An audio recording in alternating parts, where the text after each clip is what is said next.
Hello, I'm so glad you're here. Today I want to share with you one of the most powerful stories that Jesus ever told. A parable about fall, repentance, unconditional love, and a new beginning. Yes, I'm talking about the parable of the Prodigal Son. And by the end of this message, I'll show you 5 powerful lessons that can transform your walk with God. Pay close attention.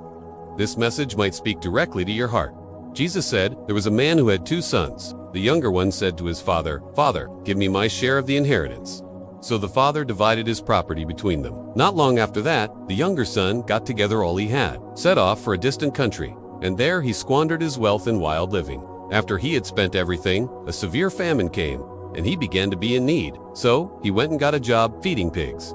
And he was so hungry that he longed to eat the pods the pigs were eating, but no one gave him anything. When he came to his senses, he said, "How many of my father's hired servants have food to spare? And here I am starving to death. I will go back to my father and say, 'Father, I have sinned against heaven and against you. I am no longer worthy to be called your son. Make me like one of your hired servants. Put a ring on his finger and sandals on his feet.' So he got up and went to his father. Let's have a feast and celebrate." Let me now share with you 5 powerful lessons we can learn from this story. But while he was still a long way off, his father saw him and was filled with compassion for him. He ran to his son, threw his arms around him, and kissed him. The father said to his servants, "Quick, bring the best robe and put it on him. Bring the fattened calf and kill it. For this son of mine was dead and is alive again. He was lost and is found." This parable, besides being moving, brings us deep truths. 1. God respects our choices, but never stops loving us. The father didn't hold his son back. He let him go, even knowing the pain it might cause. He wants to embrace us, honor us, and restore our identity. But he never stopped loving him. God also allows us to choose, even when we walk away. But his love never fades. 2.